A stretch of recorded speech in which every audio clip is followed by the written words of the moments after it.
Yo, what's up all my international players? Today we're here to talk about jump rope mistakes. Now here's the deal, when you're first getting started with the jump rope, you're gonna make mistakes. There's no way around it. This video is to make sure you don't make the most common mistakes that I personally used to make myself.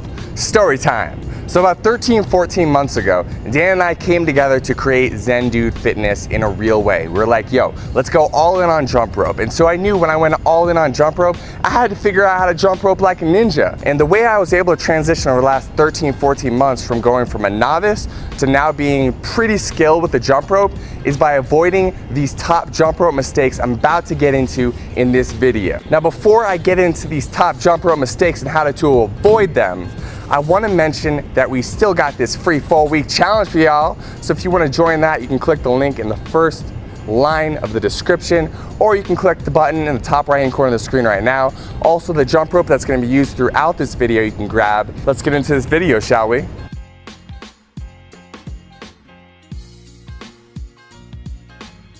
All right, the first thing we're going to start off with is where you're holding the jump rope. A lot of people don't talk about this, but it's extremely important. And so we're gonna dive deep into where to put your hands on the rope right now. And so you can see here, you have very little control if you're grabbing the bottom of the jump rope. The rope is loose and it makes it harder to do tricks or just get into a good rhythm. What you wanna do is choke up on the handles so your fingers are very close to the actual steel cable and the ball bearing. This will give you a lot more control of the rope and make the spin a lot smoother. Next, we just want to talk to you about the importance of having a good, high quality jump rope. There's a lot of jump ropes out there and a lot of really inexpensive ones. And the reason why we talk about the cross rope so much is because it is the highest quality rope out there and it does make a significant difference in your ability to jump rope with more skill and your ability to jump rope, period. So the next thing we're going to cover here is a very subtle example of what it looks like to have your wrists too far apart. And so you can see here, when your wrists are too far apart, when you try to do tricks, for example, the crisscross, you end up tripping over the rope because it's spread too long, right? And so that means there's not enough depth on the rope to be able to make it underneath your feet. And so you can see here, it's very evident that if your wrists are just a few degrees closer to each other, so you're bringing your, as you can see, I just demonstrated there, you're actually bringing your wrists closer to each other, it's easier to do crisscrosses, it's easier to just get more fluid with the jump rope and be able to get a consistent rhythm with what you're doing. And so a beginner mistake a lot of people make is they have their wrists too far apart, so they trip over the rope. So just remember, whenever you're doing any tricks, bring your wrists just a little bit closer together and it's going to feel a lot smoother for you. Next thing we want to talk about is having just straight up good posture when you're jumping rope. You want to create this nice alignment from this crown of your head down through the balls of your feet. So as you're hopping and you're jumping rope on the balls of your feet, you want to keep your shoulders back and down, and you want to really focus on keeping that core and those glutes tight so you're not bending over, you have good posture throughout the movement.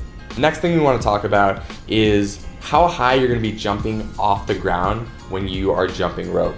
And so a lot of people when they first get started try to jump high in the air so they don't trip over the rope, but really that's the opposite of what ends up happening. When you jump higher in the air, a lot of times your hands come up, and so when your hands come up, you are also bringing the bottom of the jump rope up and you end up tripping over the rope.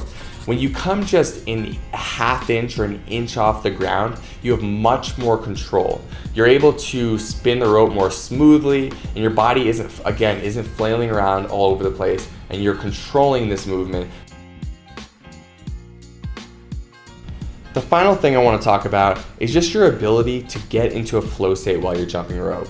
If you're really self-conscious about yourself and you're worried about tripping up or people see you tripping up, just let all of that go.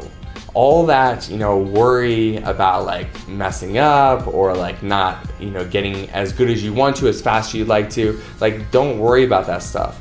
The whole point of jumping rope is just to take care of yourself. So the fact that you're even doing it is a win in itself. Now beyond that, if you want to focus on enjoying it even more, you want to really just get into the state of being where the only thing that exists is every skip of that rope. And so you want to even close your eyes sometimes and focus on just the movement of that rope. Or if you're listening to music, just the beat as every beat drops. And so put yourself in a state of being where you're completely present, and you're gonna get better at jump rope so much faster.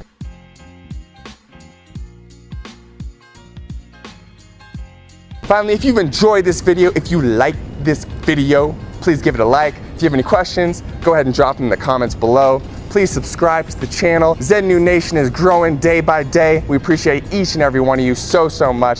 So another sub means another family member, so come on in, join us, we'll hook you up. Thanks so much for watching this video. Zen Dudes out.